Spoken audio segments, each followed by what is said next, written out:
Honorarium വർദ്ധിപ്പിച്ചില്ലെങ്കിൽ UDF സർക്കാരിനെയും എതിരെയും സമരം ചെയ്യുമെന്ന് കേരള ആശ ഹെൽത്ത് വർക്കേഴ്സ് അസോസിയേഷൻ. ആദ്യ മന്ത്രിസഭാ യോഗത്തിൽ ഓണറേറിയം വർദ്ധിപ്പിക്കുമെന്ന VD സതീശന്റെ ഉറപ്പ് പാലിക്കണം. 266 ദിവസം സെക്രട്ടേറിയറ്റിന് മുന്നിലുണ്ടായ സമരം മിനിമം വേതനത്തിനായുള്ള പോരാട്ടമാണെന്നും സംഘടന വ്യക്തമാക്കി.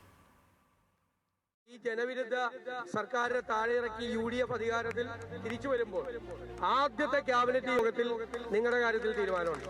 ആദ്യത്തെ ക്യാബിനറ്റ് VD സതീശനടക്കമുള്ള കോൺഗ്രസ് നേതാക്കൾ നൽകിയ ഈ ഉറപ്പിൽ പ്രതീക്ഷ അർപ്പിച്ചിരിക്കുകയാണ് കേരള ആശ ഹെൽത്ത് വർക്കേഴ്സ് അസോസിയേഷൻ. സെക്രട്ടേറിയറ്റിന് മുന്നിലെ ആശ സമരപന്തലിലെത്തിയ നേതാക്കൾ ആദ്യ മന്ത്രിസഭാ യോഗത്തിൽ തന്നെ ഓണറേറിയം വർധനവ് ഉറപ്പ് നൽകിയിരുന്നു. UDFന് അധികാരം ലഭിച്ചാൽ വാഗ്ദാനം നടപ്പാക്കണമെന്ന് കേരള ആശ ഹെൽത്ത് വർക്കേഴ്സ് അസോസിയേഷൻ സംസ്ഥാന വൈസ് പ്രസിഡന്റ് S. മിനി പറഞ്ഞു.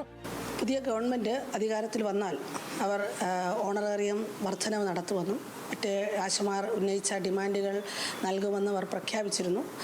സമരം നടക്കുന്ന സമയത്ത് തന്നെ UDFൻ്റെ കൺവീനറും പ്രതിപക്ഷ നേതാവും രമേശ് ചെന്നിത്തല അടക്കമുള്ള വിവിധ പ്രമുഖ നേതാക്കളെല്ലാം പന്തലിൽ വന്ന് ഓരോ തവണയും അത് വീണ്ടും ആവർത്തിച്ച് പ്രഖ്യാപിച്ചുകൊണ്ടിരിക്കുകയാണ്. ഞങ്ങൾ അതുകൊണ്ട് തന്നെ പ്രതീക്ഷയോടുകൂടി കാണുകയാണ്.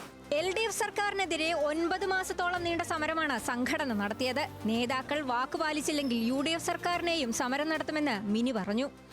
UDF സർക്കാർ നടപ്പിലാക്കും തന്നെയാണ് ഞങ്ങളുടെ പൂർണ്ണ വിശ്വാസം. കാരണം ഇത് അടിസ്ഥാന വേതനം ആവശ്യപ്പെട്ടുകൊണ്ടുള്ളൊരു പ്രക്ഷോഭമായിരുന്നു. ഇനി നടപ്പാക്കിയില്ലെങ്കിൽ എന്നൊരു ചോദ്യം തീർച്ചയായിട്ടും ഉയരാം. അങ്ങനെയാണെങ്കിൽ വേറെ യാതൊരു സംശയമില്ല, പ്രക്ഷോഭം തന്നെയാണ്. അത് എല്ലാവർക്കും അറിയാവുന്നതാണ്. കാരണം ഇതൊരു മിനിമം ജീവിക്കാൻ വേണ്ടിയിട്ടുള്ളൊരു വേതന വർധനവ് മാത്രമാണ് ആവശ്യപ്പെടുന്നത്.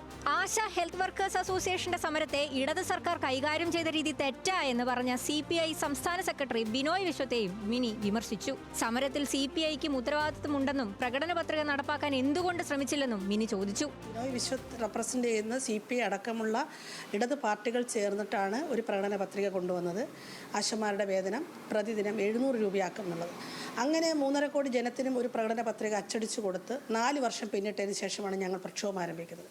അപ്പോൾ ആ സമരത്തിൽ നമ്മൾ ജനങ്ങളോട് പറഞ്ഞ ആ വാഗ്ദാനം, ആ മിനിമം ഡിമാൻഡ് നടപ്പിലാക്കിയില്ലല്ലോ എന്ന് മുന്നണിയിലെ മറ്റുള്ള ആളുകളെ ഓർമ്മിപ്പിക്കുകയും നടപ്പിലാക്കുകയും ചെയ്യുന്നതിന് പകരം അത് കണ്ടില്ലെന്ന് അടിച്ചുകൊണ്ടിരിക്കുകയായിരുന്നു. കഴിഞ്ഞ വർഷം ഫെബ്രുവരി 10 മുതൽ നവംബർ 1 വരെ 266 ദിവസമാണ് ആശ ഹെൽത്ത് വർക്കേഴ്സ് അസോസിയേഷൻ സെക്രട്ടേറിയറ്റിന് മുന്നിൽ സമരം നടത്തിയത്.